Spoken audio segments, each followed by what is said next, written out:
সরাসরি সম্প্রচারে আমন্ত্রণ জানাচ্ছি আমি শাহিদ আলম।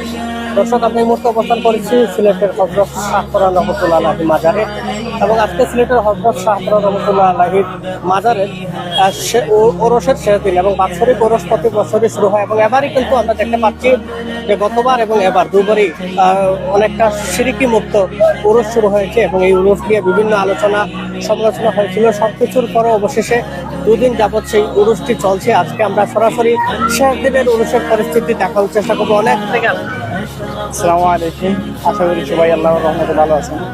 আমি সিলেটের বিয়ানীবাজার উপজেলা থেকে এসেছি।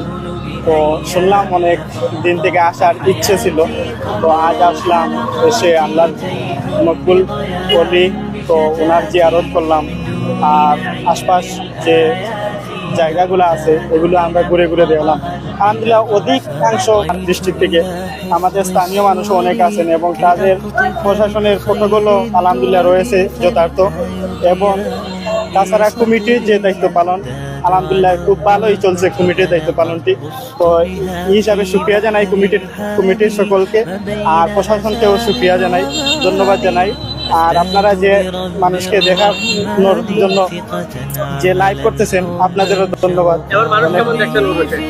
ওইসে তো মানুষ আলহামদুলিল্লাহ অনেক অধিক পরিমাণে গতবারের আপনার থেকে এবার আরো অধিক বেশি মানুষ, এবং আজই শেষ দিন, শেষ রাতেই শেষ হয়ে যাবে। তাই যারা রয়েছেন আপনাদের বলবো তাড়াতাড়ি এসে দেখবেন আর উপভোগ করতে পারবেন। এবং আল্লাহর ওলির সাথে একটা মুআমালা করা যাবে জিয়ারতের মাধ্যমে। জিয়ারত করলে ইনশাল্লাহ সবকিছু মনে প্রশান্তি পাওয়া যাবে। ধন্যবাদ, অসংখ্য ধন্যবাদ। দর্শক, কথা বলছিলাম মাজারে ঘুরতে আসা একজন ভক্তের সাথে, যারা দূর দূরান্ত থেকে হযরত শাহপরান রহমতুল্লাহ আলাইহির মাজারে বাৎসরিক উরুসে আসেন এবং যারা জিয়ারত করেন।